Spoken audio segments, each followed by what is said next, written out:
আসসালামু আলাইকুম প্রিয় দর্শক, আমরা মুসলমান। আমাদের জীবনের প্রতিটি ধাপের গাইডলাইন হলো কোরআন ও হাদিস। আমরা যদি ব্যক্তিগত জীবনে আল্লাহর আইন মানি, তাহলে রাষ্ট্রীয় পর্যায়ে সেটি কেন নয়?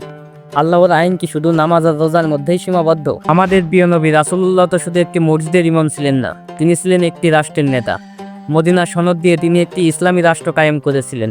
এটা ছিল রাজনৈতিক দায়িত্বের এক অন্যতম উদাহরণ। রাজনীতি ছাড়া ইসলাম শুধু একটি নির্দিষ্ট ইবাদতের মধ্যেই সীমাবদ্ধ থেকে যাবে। কিন্তু ইসলাম তা চায় না। ইসলাম চায় একটি ন্যায়ভিত্তিক জীবন ব্যবস্থা, যেখানে আল্লাহর বিধানই হবে সর্বোচ্চ আইন। বাংলাদেশ জামায়াত ইসলামী মনে করে শুধু ব্যক্তিগত আমল নয়, রাষ্ট্রীয় পর্যায়ে আল্লাহর বিধান মানা ফরজ। এই দলটি তাদের রাজনীতিকে একটি ইসলামী দিনের দায়িত্ব মনে করে, যার মাধ্যমে সমাজে ইনসাফ, অর্থনৈতিক ন্যায় বিচার এবং নৈতিকতা ফিরিয়ে আনা সম্ভব।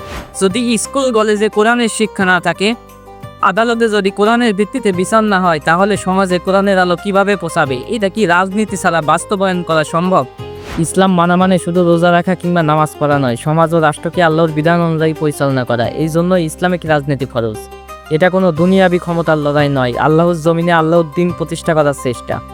জামাতের কর্মীরা সারা পৃথিবীতে কালেমার দাওয়াত দিয়েই যাবে।